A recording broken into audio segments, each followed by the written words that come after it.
मचा बवाल। मोदी सरकार ने किया वक्फ बिल को फिर से संसद में पेश। कांग्रेस बोली फर्जी रिपोर्ट को नहीं मानेंगे। नमस्कार, मैं हूं रितिका यादव और आपका स्वागत है हमारे डिजिटल प्लेटफॉर्म पर। मोदी सरकार ने 7 महीने बाद वक्फ बिल को फिर से संसद में पेश कर दिया है। हालांकि वक्फ संशोधन बिल को इस बार जेपीसी की रिपोर्ट के जरिए पेश किया गया है। इसके बावजूद विपक्ष ने इसका विरोध जताया है।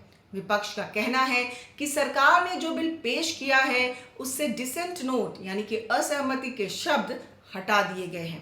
कांग्रेस के राष्ट्रीय अध्यक्ष मल्लिकार्जुन खड़गे ने जेपीसी की रिपोर्ट को फर्जी बताते हुए कहा कि वो इस रिपोर्ट को नहीं मानेंगे। आप सुनिए क्या कहा उन्होंने। ये ठीक नहीं है, ये कंडेमेबल है और एंटी डेमोक्रेसिक है, एंटी प्रोसीजर है। मेरे को बड़ा ताजुब लग रहा है। अरे आपको अगर कुछ करना भी है तो आप डिसेंट नोट के व्यूज को प्रिंट करके या अपने रिपोर्ट में डाल के बोलना चाहिए। उसके बजाय उसको डिलीट करके अगर कोई रिपोर्ट होती है मैं उसको कंडेम करता हूं और ऐसे फर्जी रिपोर्ट को हम कभी नहीं मानेंगे, सदन कभी नहीं मानेगा। अगस्त 2024 में वक्फ बिल को जेपीसी के पास भेजा गया था। 38 बैठक के बाद इस बिल में 14 बदलाव किए गए। इसके बाद भी विपक्ष सरकार के इस विधेयक पर सहमत नहीं है। बिल में किए गए 14 बड़े बदलाव संयुक्त संसदीय कमेटी की बैठक में वक्फ बिल में 14 बदलाव किए गए हैं। रिपोर्ट के मुताबिक बिल के क्लॉज 1, क्लॉज 2 में भी जेपीसी ने बदलाव की सिफारिश की है। बदलाव के तहत अब जमीन पर दावा के लिए वक्फ को कोर्ट जाने का भी अधिकार मिल गया है।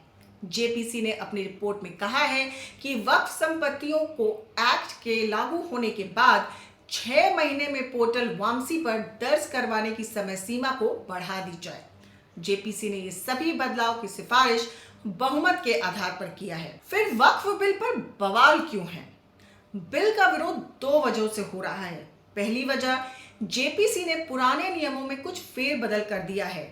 मसलन राज्यों में पहले वक्फ बोर्ड में सिर्फ 2 बाहरी लोगों को रहने देने की बात कही गई थी, लेकिन अब जेपीसी ने जो सिफारिश की है उसमें 2 बाहरी सदस्यों के साथ साथ राज्य सरकार के 2 अधिकारियों को भी शामिल करने की बात कही गई है। जेपीसी ने इसी तरह के कई और सिफारिश की हैं जिसका विपक्ष विरोध कर रहा है। विरोध की दूसरी वजह विपक्ष की सिफारिशों को नहीं मानना है। वक्फ के विरोध में विपक्षी सांसदों ने 43 सिफारिशें की थी, लेकिन एक भी नहीं माना गया। विपक्ष का मुख्य विरोध बोर्ड में गैर मुस्लिम 2 सदस्यों की एंट्री और कलेक्टर को अधिकार देना है। अब सवाल यह है कि बिल पेश करने में मोदी सरकार को क्या दिक्कत होगी? तो इसका जवाब है लोकसभा और राज्यसभा में इस संशोधित बिल को पेश कराने में सरकार को दिक्कत नहीं होने वाली है। लोकसभा में एनडीए के पास 296 सांसद हैं। इसी तरह राज्यसभा में भी करीब 130 सांसद सरकार के पास हैं। जेडीयू और टीडीपी पहले जेपीसी बिल के कुछ मसलों पर विरोध में थी, लेकिन अब सरकार के समर्थन में एकजुट है। अब जिस वक्फ बोर्ड पर इतना बवाल मचा है उसके बारे में भी जान लिया जाए। वक्फ बोर्ड वो संस्था है जो अल्लाह के नाम पर दान में दी गई संपत्ति का रखरखाव करता है। जैसे इस्लाम मजहब मानने वाले जब अपनी किसी चल या अचल संपत्ति को जकात में देते हैं तो वो संपत्ति तभी से वक्फ कहलाती है।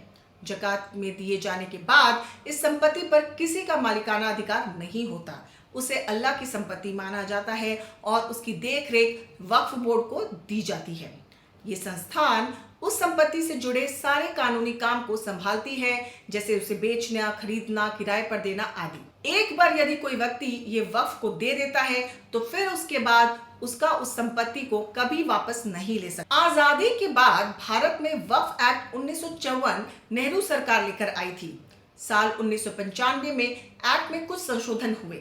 इन संशोधनों के बाद प्रत्येक राज्य और केंद्र शासित प्रदेशों में वक्फ बोर्डों के गठन की अनुमति दी गई और कुछ ऐसे बदलाव किए जिन पर अक्सर विवाद होता रहता है। सेंट्रल वक्फ काउंसिल करता है वक्फ बोर्ड की देखरेख। देश में एक सेंट्रल वक्फ काउंसिल और 32 स्टेट बोर्ड हैं। हर राज्य के अलग अलग वक्फ बोर्ड होते हैं। बात करें वक्फ बोर्ड के सदस्यों की तो इसमें शीर्ष पर सारे मुस्लिम अधिकारी होते हैं, जैसे एक अध्यक्ष, राज्य सरकार की ओर से 1 या 2 नामित व्यक्ति, मुस्लिम विधायक, मुस्लिम एमपी, मुस्लिम वकील, मुस्लिम आईएएस, इस्लामी स्कॉलर, टाउन प्लानर और इनके अलावा एक लोकल लेवल पर वक्फ संपत्ति का इंचार्ज भी होता है। अगर वक्फ की कुल संपत्ति की बात करें तो पिछले दिनों खबरें आई थी कि वक्फ बोर्ड रेल और सेना के बाद देश का तीसरा सबसे बड़ा जमींदार बनता जा रहा है। अल्पसंख्यक मंत्रालय के अनुसार बोर्ड के पास पूरे देश में 8,65,646 संपत्तियां पंजीकृत हैं। इनमें से 80,000 से ज्यादा संपत्ति वक्फ के पास केवल बंगाल में है। इसके बाद पंजाब में वक्फ बोर्ड के पास 70,994, तमिलनाडु में 65,945 और कर्नाटक में 61,195 संपत्तियां हैं। देश के अन्य राज्यों में भी इस संस्थान के पास बड़ी संख्या में संपत्तियां हैं। वक्फ के नाम पर वक्फ बोर्ड में जोड़ी गई इतनी संपत्तियों पर पिछले दिनों बहुत सवाल उठे। यूपी जैसे राज्यों में तो वक्फ बोर्ड की संपत्तियों पर जांच के लिए राज्य सरकार जांच के आदेश भी दे चुकी है। इसके अलावा सुप्रीम कोर्ट में पिछले साल वक्फ बोर्ड को असंवैधानिक करार देने के लिए एक याचिका डाली गई थी। हालांकि कोर्ट ने याचिका ये कहकर खारिज कर दी कि इस मामले में याचिकाकर्ता व्यक्तिगत रूप से प्रभावित नहीं हुआ। लोकतांत्रिक देश में वक्फ के क्या मायने हैं?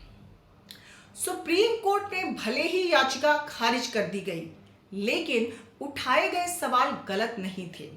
भारत जैसे लोकतांत्रिक देश में मजहबी आधार पर ऐसे बोर्ड और कानून बनाना कहां तक उचित है?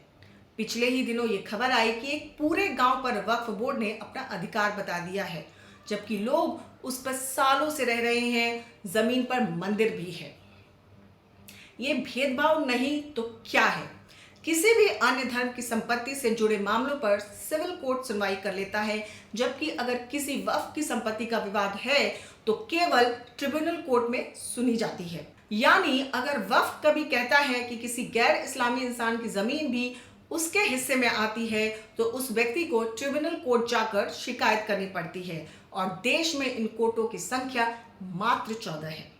वहीं अगर यही विवाद किसी अन्य धर्म के व्यक्ति से जुड़ा है तो बड़े आराम से मामला सिविल कोर्ट में सुना जाता है। आपको जानकर हैरानी होगी कि वक्फ का कॉन्सेप्ट इस्लामी देशों तक में नहीं है, फिर वो चाहे तुर्की, लीबिया, सीरिया या इराक हो। लेकिन भारत में मुस्लिम अपीजमेंट के चलते आज हालात ऐसे हैं कि इन्हें देश में तीसरा सबसे बड़ा जमींदार बताया जा रहा है। इनके पास हद से ज्यादा संपत्ति है। अब इस बिल पर अभी और कितना बवाल होगा और सरकार के लिए कितनी मुश्किलें आने वाली हैं, ये तो आगे पता चलेगा। फिलहाल इस खबर में इतना ही। अगर आपको हमारी ये रिपोर्ट पसंद आई हो तो बने रहें हमारे साथ, क्योंकि खबर के हर चौराहे पर पोस्टमैन आपको मिलेगा सत्य के संदेश के साथ। जय हिंद, जय भारत।